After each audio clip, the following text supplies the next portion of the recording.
오늘은 창세기 26장 1절에서 11절까지 말씀 함께 보겠습니다.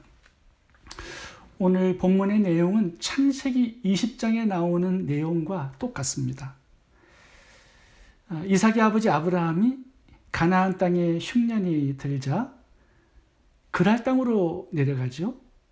그곳에서 아내를 누이라고 속이고 아내를 그랄 땅 왕에게 빼앗겨 버립니다.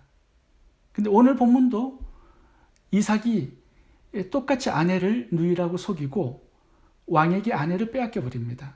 아브라함과 똑같은 실수를 했다라는 거죠. 하나님은 이삭이 가나안 땅을 벗어나서 이 기근에서 양식을 구하러 애굽 땅으로 내려가려고 하는 그 시각에 이삭에게 나타나셨습니다. 그리고 가나안 땅에 거하라고 명령을 내리세요. 그리하면 복을 주겠다는 겁니다. 2절과 3절을 읽어보겠습니다. 하나님께서 이삭에게 나타나 이르시되 애굽으로 내려가지 말고 내가 내게 지시하는 땅에 거주하라. 이 땅에 거류하면 내가 너와 함께 있어 내게 복을 주고 내가 이 모든 땅을 너와 내 자손에게 주리라. 지금 하나님의 메시지가 뭐냐 하면 기근이 찾아왔지만 그래도 말씀의 자리에 거해서 살아가라는 것입니다.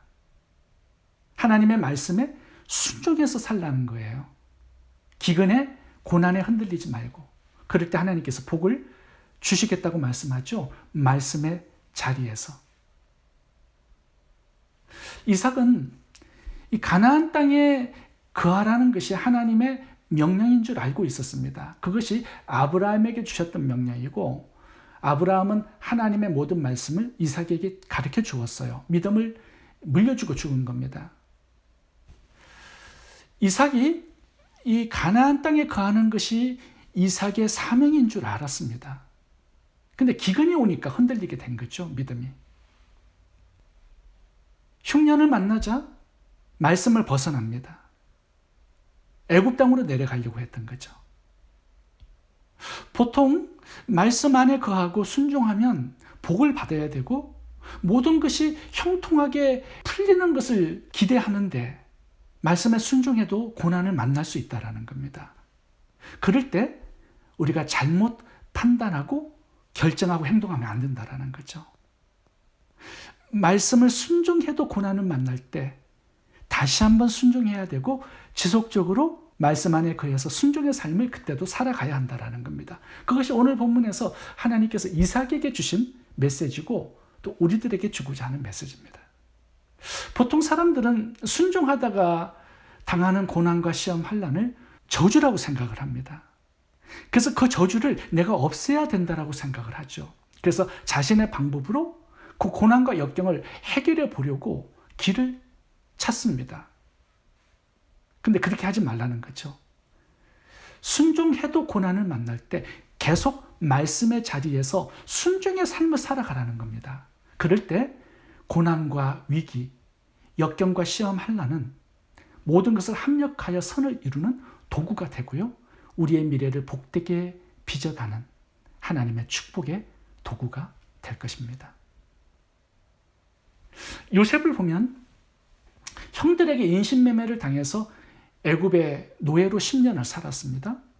근데 애굽에 동화되지 않고 하나님만 섬기면서 살았어요.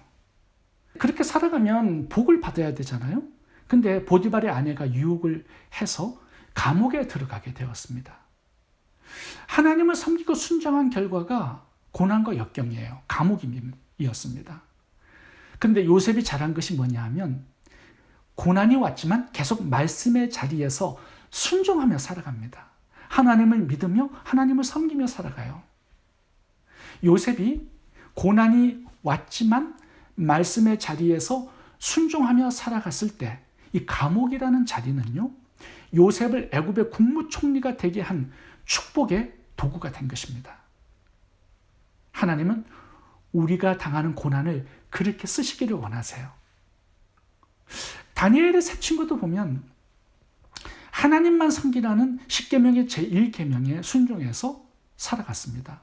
근데 그렇게 순종했더니 복을 받는 게 아니라 풀무불에 들어가 죽는 위기를 만났습니다. 그래도 그들은 말씀의 자리를 벗어나지 않았습니다. 지속적으로 하나님 한 분만을 섬기는 십계명 제1계명에 순종해서 순종을 드립니다. 그들이 풀무불 속으로 들어갔지만 하나님께서 그들을 찾아오시죠. 다니엘의 세 친구들이 고난에도 말씀의 자리에 거했을 때 그 풀무불이라는 자리는 다니엘의 세 친구를 바벨론 도지사로 만들어준 축복의 자리가 되었습니다. 제가 지난 주일에 룻기서를 말씀드리면서 룻기서가 다루는 중요한 주제가 땅이라고 말씀을 드렸습니다. 하나님이 이스라엘 백성들에게 가나안 땅에 거하면서 살아가라는 명령을 주셨습니다. 왜냐하면 예수님이 그 땅에 오셔야 하기 때문이죠. 그래서 이스라엘 백성들은 그 가나안 땅을 떠나지 않습니다. 근데 흉년이 찾아오면 이게 문제가 달라져요. 룻기서에서 기근이 찾아왔습니다. 엘리멜렉과 나오미는 두 아들을 데리고 양식이 있는 모압이라는 이방 땅으로 내려갑니다. 다른 백성들은 흉년을 가나안 땅에서 견뎌내고요. 가나안 땅에 거하라는 하나님 말씀에 순종해서 살아가지만 이 엘리멜렉 가정은 말씀의 자리를 떠나갑니다. 결론이 뭐냐 하면 남자들 3명이 다 죽었다는 거죠. 남편과 두 아들이 다 죽었을 때 그때 나오면은 한 가지 사실을 깨닫게 됩니다. 가나안 땅을 떠나지 말라는 하나님의 명령을 순종해서 살아가는 것이 복이구나. 명령을 불순종하면 불행해지는구나. 이걸 깨닫게 되고요. 그래서 룻과 함께 다시 베들레헴 땅으로 돌아옵니다. 베들레헴 땅에서 하나님은 나오미와 룻에게 복을 주셨습니다. 보아스를 만나게 하시고 다윗 왕의 조상, 예수님의 조상이 되는 복을 받았다라는 것이 이 룻기서의 주제예요. 우리가 순종해서 살아갈 때 고난을 만날 수 있습니다. 그때 내 방법으로 문제를 해결하지 말라는 거예요. 말씀 안에 거하고 지속적으로 순종의 삶을 살아가라는 것입니다. 우리가 지켜야 할 자리가 있죠. 말씀 묵상의 자리, 예배의 자리, 기도의 자리, 전도와 선교의 자리, 이 사명의 자리에서 살아가라고 하나님께서는 말씀합니다. 고난이 오고 역경과 위기를 만날 때도 그 자리를 떠나지 말라는 거예요. 그 자리에서 만나는 고난은요, 우리의 미래를 복되게 빚어가는 하나님의 축복의 도구가 될 것입니다. 이제 오늘 본문에서 말씀의 자리에 거할 때 하나님께서 복을 주시겠다고 약속합니다. 그 복이 두 가지로 나오는데요. 구체적으로 하나님께서는 어떤 복을 주시는지 살펴보도록 하겠습니다. 먼저 창세기 25장 11절을 읽어보겠습니다. 아브라함이 죽은 후에 하나님이 그 아들 이삭에게 복을 주셨고, 창세기 25장에서는 하나님이 이삭에게 복을 주셨다라고 말씀하는데 그 복이 무엇인지 구체적으로 나오지 않습니다. 근데 그 복이 오늘 본문에 보면 상세하게 나옵니다. 하나님께서 순종하는 자에게 어떤 복을 주실 것인지 그 내용이 나와요. 2절부터 읽어보겠습니다. 여호와께서 이삭에게 나타나 이르시되 애굽으로 내려가지 말고 내가 내게 지시하는 땅에 거주하라. 이 땅에 거류하면 내가 너와 함께 있어 내게 복을 주고 내가 이 모든 땅을 너와 내 자손에게 주리라. 내가 내 아버지 아브라함에게 맹세한 것을 이루어 내 자손을 하늘의 별과 같이 번성하게 하며 이 모든 땅을 내 자손에게 주리니 내 자손으로 말미암아 천하 만민이 복을 받으리라. 하나님께서 주시겠다라고 말씀하시는 복이 4가지가 나옵니다. 첫 번째는 땅입니다. 이 모든 땅을 주겠다. 두 번째는 자손입니다. 내 자손을 하늘의 별과 같이 번성케 하겠다. 세 번째는 예수님이에요. 4절을 보시면 내 자손으로 말미암아, 이 자손이 제라라는 단수입니다. 예수님을 상징하는 단어예요. 예수님으로 말미암아 천하 만민이 복을 받으리라. 이게 구원의 복이죠. 그러니까 4번째 하나님께서 주시겠다고 하시는 그 복이 뭐냐 하면 구원받을 영혼들입니다. 천하 만민이 예수님을 믿고 구원의 복을 받을 것이다. 이렇게 말씀하고 있어요. 근데 중요한 게 뭐냐 하면요, 이 네 가지 복이 한 가지 복에 따라 나오는 복들입니다. 그 부수적인 종속적인 복이에요. 한 가지 근본적인 복을 받을 때 이 네 가지 복은 따라오는 복입니다. 그 근본적인 복이 무엇이냐 하면 이것이 하나님께서 순종하는 자에게 주시겠다고 하시는 근본적인 복이에요. 그게 뭘까요? 3절을 보겠습니다. 이 땅에 거류하면 내가 너와 함께 있어 내게 복을 주고, 이게 근본적인 하나님께서 정말 주시고 싶어하는 복이 나옵니다. 내가 너와 함께 있어. 동행의 복이죠. 하나님께서 함께하고 동행하시는 이 복, 이것이 이삭에게 네가 이 가나안 땅에 거하라는 명령에 순종하면 내가 너에게 주고자 하는 복이다, 이렇게 말씀하세요. 내가 너와 함께 있어. 이 복을 하나님께서 우리들에게 너무나 주고 싶어하는 복이라는 겁니다.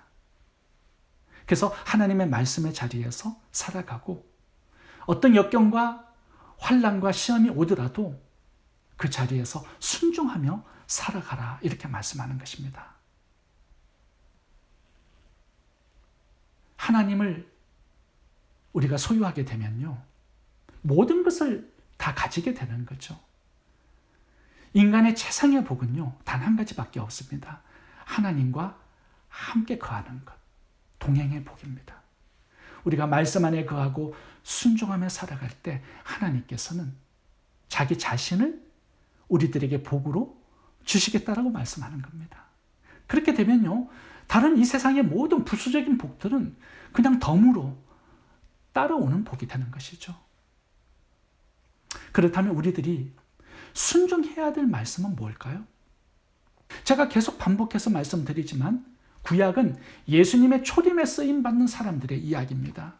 신약은요, 예수님의 재림에 쓰임받는 사람들의 이야기예요. 마태복음 24장 14절에 보면 이 천국 복음이 땅끝까지 전파된 후에야 예수님이 재림하시겠다라고 약속하고 있습니다. 그래서 우리들이 순종해야 될 말씀, 우리들이 살아가야 할 말씀은요, 전도와 선교의 명령이에요. 마태복음 28장을 보시면 주님께서 부활하신 다음에 선교의 명령을 주시면서 순종하는 자에게 한 가지 복을 주시겠다라고 약속하고 있습니다. 동행의 복이에요. 마태복음 28장 19절, 20절을 읽어보겠습니다. 그러므로 너희는 가서 모든 민족을 제자로 삼아 아버지와 아들과 성령의 이름으로 침례를 베풀고 내가 너희에게 분부한 모든 것을 가르쳐 지키게 하라. 볼지어다 내가 세상 끝날까지 너희와 항상 함께 있으리라. 오늘 본문에 나오는 이삭에게 주신 축복과 동일한 축복이에요. 내가 너와 함께 있어 너에게 복을 주겠다라는 거죠. 동행의 복. 아담과 하와에게 주셨던 복이 바로 이 동행의 복이었습니다. 에덴 동산에서 하나님 명령하시죠. 생육하고 번성하여 땅에 충만하라. 이 명령에 순종해서 아담과 하와가 살아갔을 때 그들은 에덴 동산에서 하나님과 함께 거니는 동행의 축복을 받은 것입니다. 근데 선악과 따먹고 불순종했을 때 그 동행의 복이 사라진 거예요. 계시록 3장에 보시면 라오디게아 교회가 나오지 않습니까? 근데 라오디게아 교회에게 회개하라고 말씀합니다. 회개하라, 열심을 내라.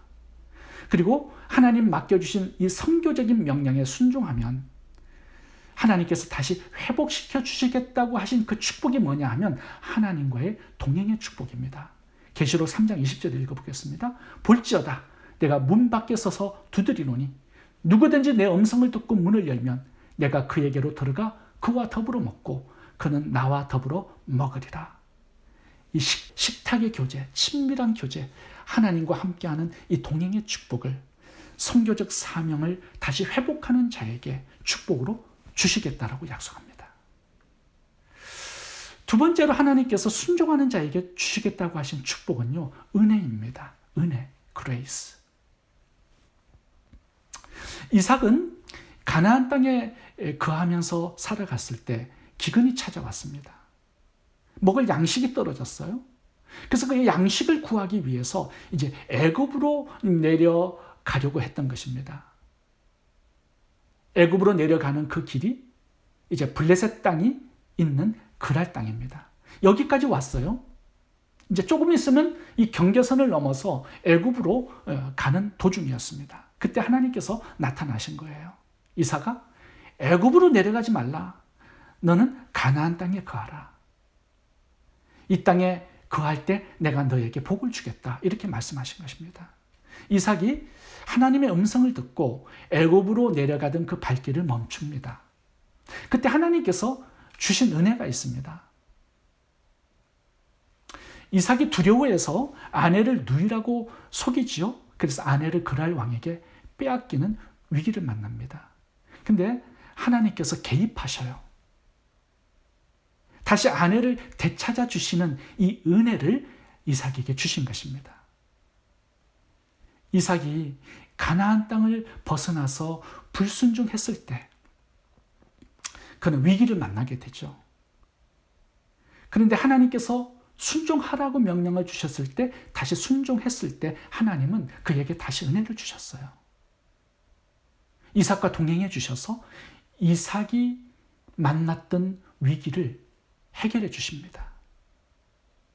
이삭의 인생을 보면요, 아브라함처럼 실수를 많이 반복해요. 하나님 말씀에 불순종해서 야곱 대신 에서를 후계자로 삼으려고 한 적도 있습니다. 아버지 아브라함처럼 여러 가지 실수를 많이 하지만, 불순종도 하지만, 그럼에도 불구하고 하나님께서는 이삭을 믿음의 조상으로 세우십니다. 그리고 예수님을 이 땅에 오게 하는 사명으로 이삭을 사용해 주세요. 하나님의 은혜 때문이었습니다. 부족함이 많고 실수가 많았지만 하나님께서는 당신의 은혜로 이삭을 덮어주셨다는 거죠. 성경을 보면요, 믿음의 조상들이 다 문제가 많았습니다. 아브라함도 아내를 팔아먹고 이삭도 아내를 팔아먹어요. 야곱은 사기꾼입니다. 야곱의 12아들 중에 장자 르우벤은 아버지의 침상에 올라가 간음을 행하죠. 유다는 며느리 다말과 동침을 합니다. 시몬과 레위는 세겜 부족을 학살해서 다 죽여요. 제대로 된 사람이 별로 없었습니다. 그럼에도 불구하고 하나님께서는요, 끝내 동행하셔서 그들에게 은혜를 주세요. 사기꾼 야곱을 이스라엘로 만들어 주셨고요.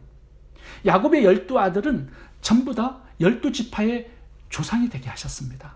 그리고 그들을 예수님께서 이 땅에 오시는 그 사명으로 그들을 사용해 주신 거예요. 이것이 바로 하나님의 은혜입니다. 부족하고 연약하고 죄가 많지만 하나님의 사명의 중요성을 깨닫고 쓰임받는 열정을 가지고 순종하게 되면 하나님은 아브라함과 이삭, 야곱과 12아들 같은 부끄러운 인생들을 데리고 하나님의 역사를 은혜로 써내려 가시겠다라고 말씀하는 것입니다. 5절을 보겠습니다.